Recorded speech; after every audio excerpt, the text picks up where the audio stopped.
Hello दोस्तों, welcome back to my channel. अगर आपने अभी तक मेरे चैनल को सब्सक्राइब नहीं किया है तो जल्दी से मेरे चैनल को सब्सक्राइब कर दें। पार्ट 16 की शुरुआत में शियन जब चांग के पास आता है तो इसको देखकर बहुत हैरान होती हुई कहती है कि क्या तुम क्लास यूनियन के लिए नहीं गए? तो शियन कहता है कि घर पर एक काम की वजह से मैं क्लास यूनियन के लिए लेट हो गया हूँ और अब मेरा जाने का मन नहीं कर रहा। शियन जब टेबल पर बैठ जाता है तो ये चांग से कुछ बात करना चाह रहा होता है, लेकिन इतने में यहाँ पर चेंग आ जाता है। चांग को यहाँ पर देखकर बहुत हैरान होती है क्योंकि चेंग यहाँ पर बहुत कम ही आता है। ये सब पूछती है कि तुम यहाँ पर क्या कर रहे हो? तो चेंग कहता है कि मैं कंपनी का खाना खा खा कर बोर हो गया हूँ। चांग जब इनके लिए स्नैक्स लेकर आ जाती है तो शियन इससे कहता है कि मेरे कजन ने मुझसे कुछ पूछा है, लेकिन मेरे पास कोई एक्सपीरियंस नहीं है तो मैं इसके सवाल का जवाब नहीं दे सकता। अब शियन अपने कजन का नाम लेकर अपनी और यांग की सिचुएशन के बारे में चांग को समझाता है। चांग शियन से पूछती है कि वो किस क्यों नहीं कर पाए, तो शियन कहता है क्योंकि उसकी कोलीग ने उसको पीछे धक्का दे दिया था। ये सुनते ही चांग कहती है कि फिर तो सारी बात ही खत्म हो गई है, तुम्हारे कजन के पास कोई चांस नहीं है। शियन हैरान होते हुए कहता है कि तुम इतनी जल्दी नतीजे पर पहुंच गई हो। चांग शियन से कहती है कि वो तुम्हारे कजन को पसंद नहीं करती, वो इसे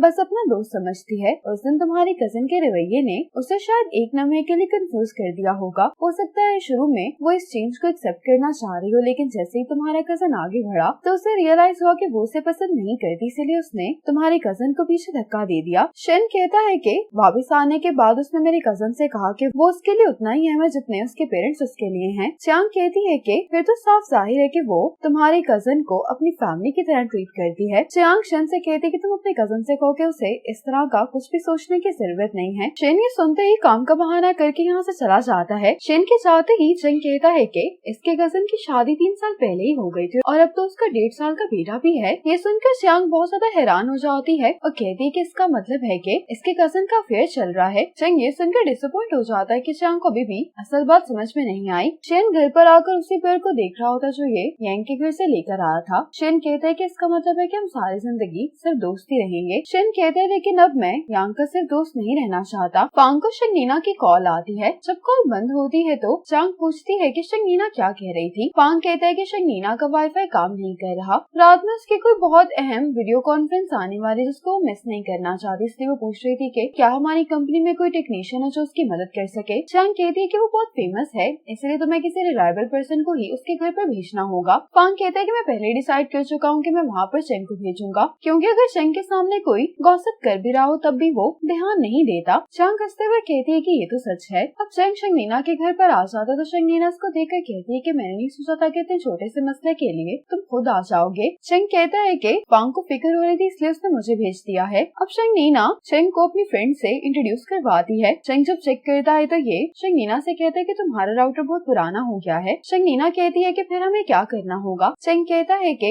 यहाँ पर एक नया राउटर लगाना पड़ेगा। शंगनीना इसको थैंक्स कह रही होती है कि तुम नया राउटर भी अपने साथ लेकर आए हो। तो चेंग कहता है कि मैं नया राउटर नहीं लेकर आया बल्कि कंपनी से रैंडम राउटर उठा लाया हूँ। ये सुनकर शंगनीना को अजीब लग रहा होता है कि कुछ ज्यादा ही स्ट्रेट फॉरवर्ड है। अब चेंग शंगनीना से कहते हैं कि तुम अपने लिए नया पासवर्ड सेट कर लो। शंगनीना जो पासवर्ड लिख रही होती है, चेंग देखे बगैर ही शंगनीना से कहता है कि तुम वोट वाईफाई या इससे मिलता जुलता पासवर्ड मत लिखना, इसको क्रैक करना बहुत आसान है। शंगनीना हंसते हुए कहती है कि इस तरह का पासवर्ड भला कौन इस्तेमाल करेगा, और ये जल्दी से नया पासवर्ड लिख लेती है। चेंग शंगनीना से कहता है कि अब तुम अपना फोन कनेक्ट कर देखो। शंगनीना का इंटरनेट जब कनेक्ट हो जाता है तो ये खुश होते हुए चेंग से कहती है कि काम हो गया है। चेंग अब शंगनीना से कहता है कि मैं वापस जा रहा हूँ। शंगनीना इसको कहती है कि तुम हमारे साथ खाना खा लो, लेकिन चेंग इनकार कर देता है। अब चेंग फोन पर बात कर रहा होता है तो शंगनीना की फ्रेंड्स उससे कहती हैं कि चेंग काफी हैंडसम है, क्या ये सिंगल है? शंगनीना कहती कि मुझे नहीं मालूम। इसकी फ्रेंड कहती कि तुम मुझे इसकी वीचैट आईडी दे दो। शंगनीना कहती है कि मेरे पास चेंग की वीचैट आईडी नहीं है, हम सिर्फ ग्रुप में बात करते हैं, और ये थोड़ा सा अजीब है इसलिए इसने ऐसी सेटिंग रखी है कि कोई दूसरा इसको वीचैट में ऐड नहीं कर सकता। इसकी फ्रेंड कहती है कि मैं फिर उससे खुद ही पूछ लूंगी। चेंग जैसे ही कॉल बंद करता है तो इसकी ये फ्रेंड कहती है कि क्या तुम्हारी गर्लफ्रेंड तुम्हें जल्दी वापस आने के लिए कह रही है? तो चेंग कहता है कि मेरा प्रोग्राम मुझे वापस बुला रहा है। इसकी दोस्त हैरान होते हुए कहती है कि इसका मतलब के फोन पर किसी पर्सन की आवाज नहीं थी बल्कि प्रोग्राम बोल रहा था। चेंग कहता है कि हाँ, मैंने खुद भी प्रोग्राम लिखा है कि जब भी कंपनी के सर्वर के साथ कोई भी इशू होता है तो मेरा प्रोग्राम मुझे कॉल करके बता देता है। शंगनीना की फ्रेंड इससे कुछ कहने वाली होती है, लेकिन शंगनीना चेंग से कहती है कि फिर तुम्हें जल्दी से वापस जाना चाहिए। ये कहकर शंगनीना चेंग को जल्दी से यहाँ से भेज देती है।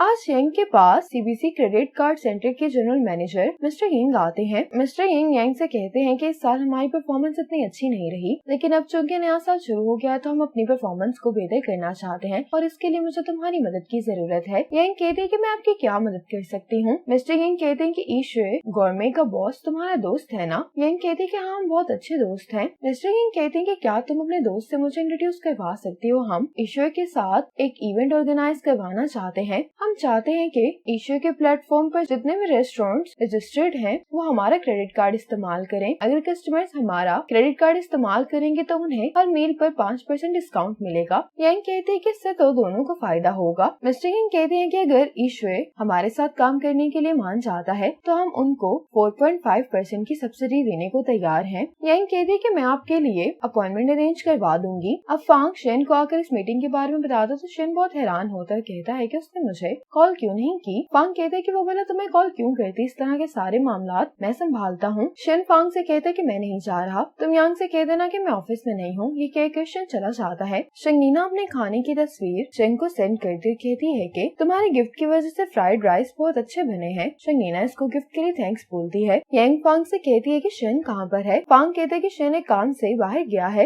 यांग जाने वाली होती तो शेन इसको आवाज देता है। शेन जल्दी से छुपने के लिए चला जाता है। यांग शेन के पास आकर पूछती है कि शेन कहाँ पर गया है तो शेन कहता है कि तुम उसे कॉल क्यों नहीं कर लेती। यांग कहती है कि कोई बात नहीं, वैसे भी मुझे वापस जाकर काम करना है। घर पर आकर फांग यांग से बात शेयर करता है। आमतौर पर जब यांग कंपनी आती है तो शेन यांग को देखकर बहुत एक्साइटेड हो जाता है, लेकिन आज कंपनी में होते हुए भी शेन यांग से मिलने के लिए नहीं आया। क्या तुम्हें ये बात अजीब नहीं लग रही? फांग यांग से कहता भी है कि तुम यांग को इस बारे में मत बताना, लेकिन यांग को कॉल करके सब कुछ बता देती है और यांग हैरान होते हुए कहती है कि शेन जानबूझकर मुझे अवॉइड कर रहा था। यांग कहती है कि फांग को तो ये लग रहा है कि शेन ने कुछ ऐसा किया जिसकी वजह से तुम नाराज हो गई हो। यांग कहती है कि ऐसी कोई बात नहीं है। अब यांग सोचने लगती है कि शेन इसको अवॉइड क्यों कर रहा है। आज फांग और शेन मिस्टर यंग से मिलने के लिए रेस्टोरेंट आते हैं। अब यहाँ का मैनेजर एक प्राइवेट वाइन लेकर इनके पास आता है। ये एज वाइन होती है तो मिस्टर यंग बहुत हैरान होते हुए कहते हैं कि इस वाइन के लिए तो पहले से रिजर्वेशन करवानी पड़ती है। ये मैनेजर कहता है कि पिछले साल शेन ने यंग के लिए प्राइवेट रूम बुक करवाया था,